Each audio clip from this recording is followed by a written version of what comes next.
Well, Bishop Dwayne Royster is a political activist and a self-described social change agent and agitator. At a recent rally in Washington, D.C., he said that President Trump's recently released budget proposal is a plot for, quote, ethnic cleansing. Watch. This budget, if I can be honest with you, it is an attempt to implement ethnic cleansing in this nation from people of color, but also poor white folk from whom the services being cut will be impacted the most.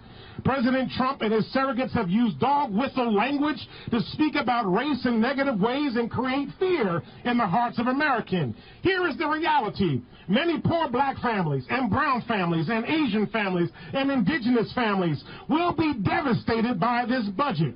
So we say to Donald Trump, hands off our families, hands off our health care, hands off this budget, hands off this nation, hands off. Bishop Royster joins us in the studio. Bishop, thanks for coming on. Tucker, thanks for having me on today. I was really offended that you said that, and here's why. Sure. You can disagree with the policies. I may disagree with the policies. Sure. But you were claiming you knew the motive when you don't. You're using your office, which is as a clergyman, that commands respect by definition, sure, to scare the hell out of people on the basis of something you don't know is true, and that's the definition of demagoguery. So, Tucker, thanks for having me on. I appreciate the opportunity to come in here and share and talk about what happened there. I think what we found in this particular budget that Donald Trump is presenting to America is offensive. I find that the budget that he has presented to us, to the American people, to be absolutely abysmal. I find the budget that he presented to America to be an absolute sin. You know, the judgment of a nation is not based on its military might. It's not based on how well it did its borders. It's based on how it took care of its least, the last, the lost, the struggling. And based on the budget that Donald Trump just presented to us just last week, he has basically had contempt for people of color. He has had contempt for people who are poor. He has had contempt for people who struggle deeply. He has had contempt for anybody that doesn't look like him. You know, I don't want to be in the position of defending a budget that I don't like in a lot of ways. But it's outrageous for you to say he has contempt when you don't know that. You don't know that. It's unknowable. We can evaluate whether the policies work or not, whether we agree with them or not. We can't evaluate what he thinks because we don't know. And you cast this in racial terms. It is racial. How is it racial? It's absolutely racial. Doesn't this affect poor white people, too? Absolutely. But how's it racial? Tucker, if we were to go back and take a look at Donald Trump as candidate up through all the actions Donald Trump has made in the beginning of his presidency, the actions that he has taken are very much racially motivated. They're very much motivated by faith. They're very much motivated by trying to make America white again, not just make America great again. How the hell do you look at this budget and say it's ethnic cleansing? It is ethnic cleansing. People believe you. It is. We're talking about taking $1.4 trillion out of Medicaid, making it so that people who struggle the deepest in this country are not going to be able to get the health care that they need. We're talking about taking $200 billion. Let me finish. They're talking about taking $200 billion away from SNAP benefits that are going to be able to help feed people in this country. We're talking about taking away more money. Hold on, slow down. I'm asking something very specific. Why is it ethnic? Because the life expectancy for black Americans is not in decline. It is in decline for working class white Americans. So presumably it hurts them worse. But that number is still higher for white folk than it is for black folk in this country. No. The reality is that this is racial. The dog whistle language that Donald Trump and his surrogates used while they were on the campaign trail is the same language that they're using to try to get this budget passed. It's the same language that they're trying to use to be able to try to cut these programs. They're using dog whistle language that goes back to Nixon and when he was using the Southern strategy, when Ronald Reagan was using that language.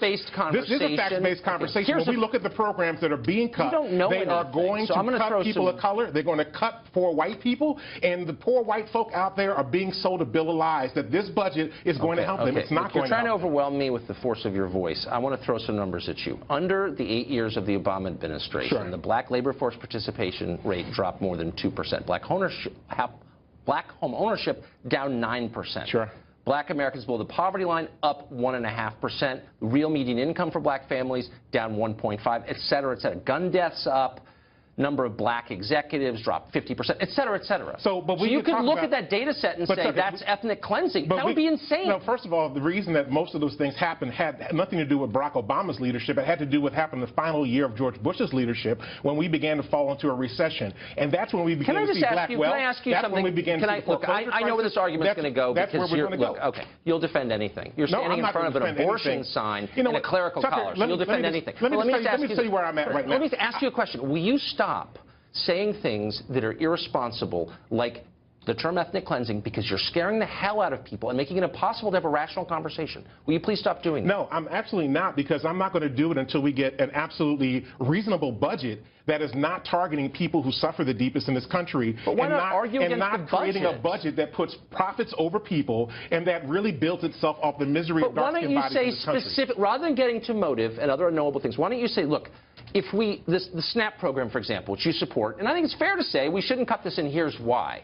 Instead of making gross generalizations about people's ethnicity and skin color and evoking the shared memories of persecution, which you are doing on purpose, say, look, here's the policy. People. This is persecuting people. Maybe he just disagrees with you. Does that make him evil? In this country will be persecuted Do you as a think result people of this. if I We're cutting the legal services corporation so people won't even be able to have a legal defense for themselves in this country. You're so overstating it that here's the problem. Here's why I think you're a bad representative for your faith.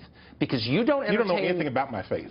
I'm saying this, that a prerequisite of decency is to assume, until proved otherwise, goodwill on the part of people who disagree. That people who are reasonable and decent can have a different view from the view I have, and they're still reasonable and decent. We just disagree. You don't seem to entertain that possibility. Actually, Tucker, I did not attack Donald Trump personally. I attacked this policy. Ethnic cleansing? And I said this particular policy is about ethnic cleansing, along with the Muslim ban, along with what he did at Standing Rock with executive orders, letting oil pipelines come through indigenous communities that the white communities in the same area didn't want coming through their areas. While we look at this budget, everything else there that's going on with that. There are plenty of Indian reservations that have pipelines through them. Are they complicit in ethnic cleansing? Like, how much do you know about this If stuff? there are indigenous, I was in Standing Rock, so if there are indigenous folk that are saying we don't want this coming through our land because we're concerned about it poisoning our water, then they have every right to do that, and the federal government has a obligation to listen to them and not break treaties. I think that's a fair point. But what it doesn't mean, and what you need to at least admit it doesn't mean, is that anyone who disagrees is against Indians.